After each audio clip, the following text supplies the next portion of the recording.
All right, today we're going to be looking at Chapter 1, Lesson 2, Powers and Exponents. So, if I take this here, how we say this is 2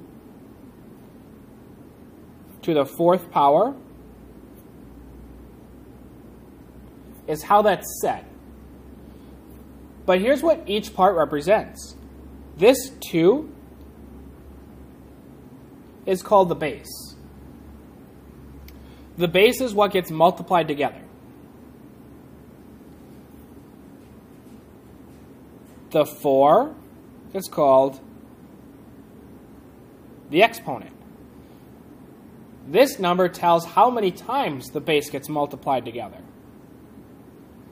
And this whole thing, this is called a power.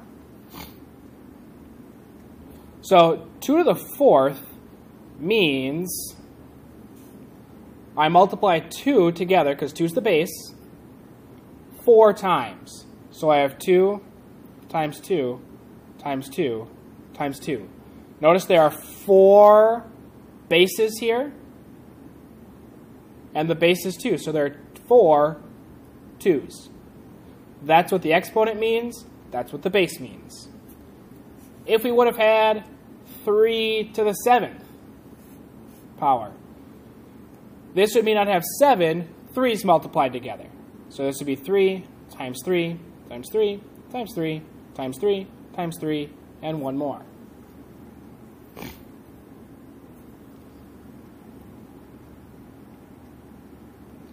All right, so let's look at some examples here now. Example 1, write -9 times -9 times -9 times -9 times -9 times 4 times 4 times 4 as an expression using exponents.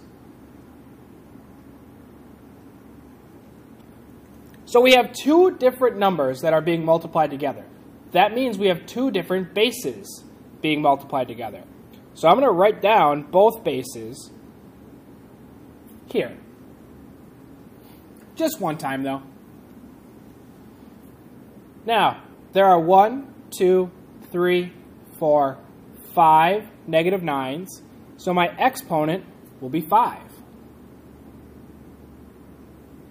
And there are 1, 2, 3, 4s. So the exponent on the 4 would be 3.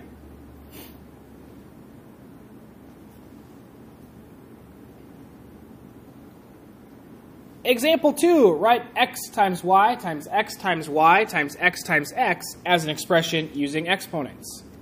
So again, there are 2 different styles of variables being multiplied here. We have x and y. There are 1, 2, 3, 4 x's, so the exponent on the x variable would be 4. And there are 1, 2 y's, so the exponent on this would also be 2 now. And that's how we rewrite expressions using exponents. Now, if we have something like this where it says to evaluate an expression, what we would actually do is we would actually expand this. So 1/4 raised to the 3rd power means I have 1/4 times 1/4 times 1/4. When I multiply fractions, I multiply the numerators together, so 1 times 1 times 1, which equals 1. I then multiply the denominators together, so I have 4 times 4 times 4, and this is 64. So 1/4 raised to the 3rd power is 1/64. Example 4 says a racquetball court has an area of 2 times 4 to the 2nd times 5 to the 2nd square feet. Evaluate to find the area of the court. So I only have 1, 2. I have a 4 being multiplied twice, so this is 4 and 4.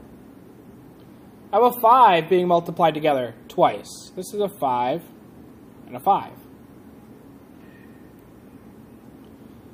So as I evaluate, I go from left to right. 2 times 4 is 8. Times 4 is 32. So right now here is 32. 5 times 5, this is 25. And if I do 32 times 25,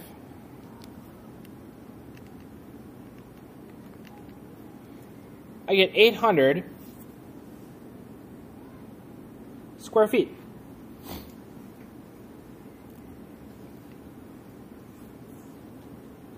All right, last two examples. Example 5 and 6. It says evaluate x to the third power plus y to the fifth power if x equals 4 and y equals 2.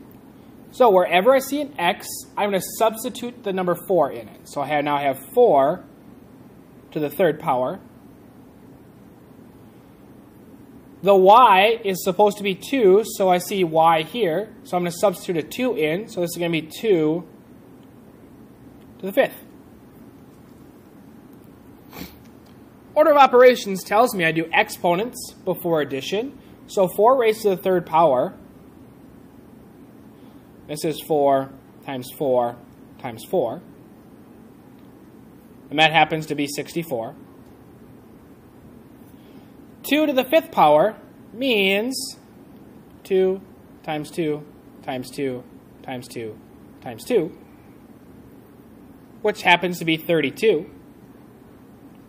64 plus 32 is 96.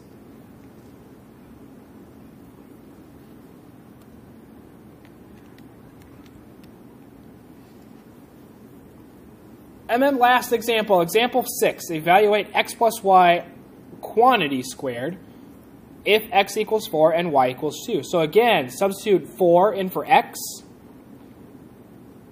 and 2 in for y. Now, order of operations tells me I do parentheses first. So whatever is in the parentheses needs to get done first. So I have 4 plus 2. This equals 6. And then 6 raised to the second power means, again, 6 times 6, which is 36.